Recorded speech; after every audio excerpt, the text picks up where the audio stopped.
Hi, this is Vince Patton with your February message from the NCOA. Well, I'd like to start off first by saying, wow, what a wild January we had. And I'm sure that those of you who work in the federal sector and the government, as well as those who serve in the U.S. Coast Guard, know just how tough it was during the partial government shutdown, which saw over 800,000 federal workers furloughed or working without pay, as well as the 56,000 member United States Coast Guard, both active and civilians, that worked also without pay.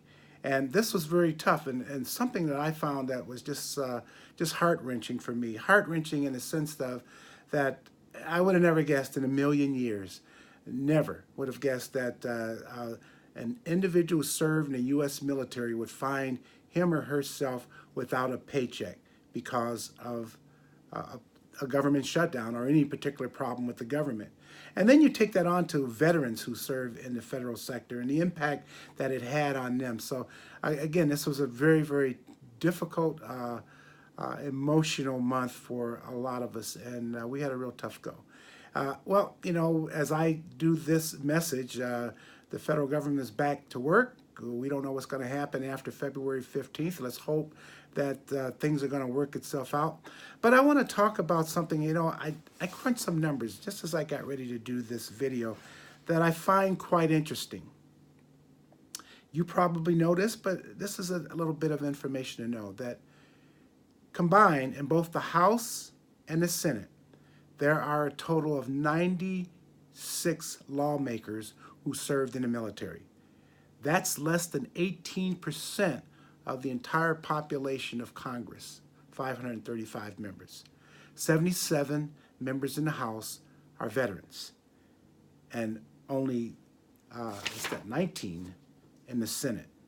So, you know, that's a number that, you know, I think that number is going to continue to drop by virtue of the fact that fewer people are serving in the military today as compared to 30, 40 plus years or so ago. And of course, we see our Congress is also continuing to dwindle.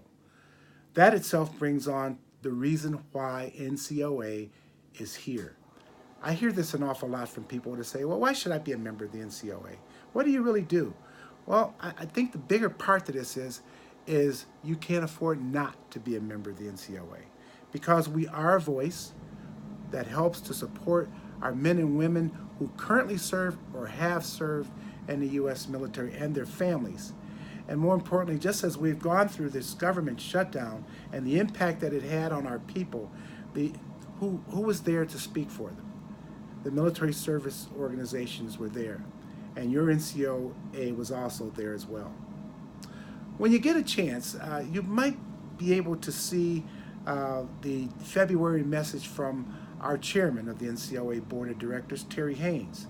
He wrote a very, very touching and emotional response to how he felt, how things went during January, and the importance of the NCOA. Please, when you get a chance, take a look at that message.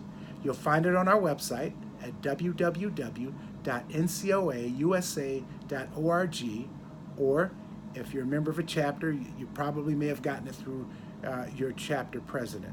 But in any event, take an opportunity to read that. And let's remember about our membership, why that's so, so important to us.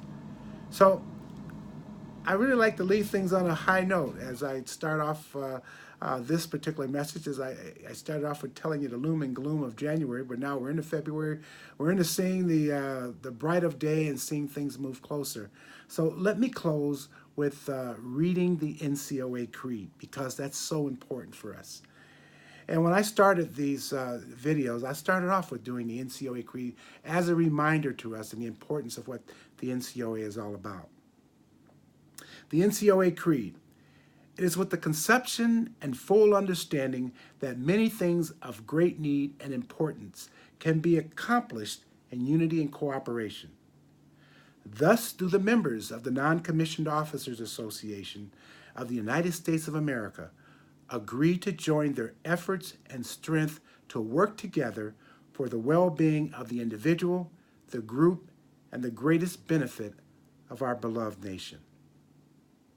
Those are powerful words, and powerful words that come from an organization that there are 9 collective words of core values that come from our 5 branches of the armed forces: loyalty, duty, respect, service, honor, integrity, courage, commitment, and excellence.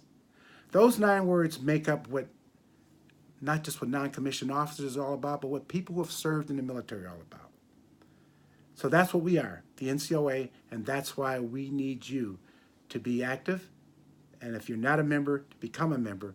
And if you are a member, go find some members. That's very important to us. Well, that's my February message for you. I will see you next month with more exciting news, hopefully good news to tell you. Have a great day. God bless.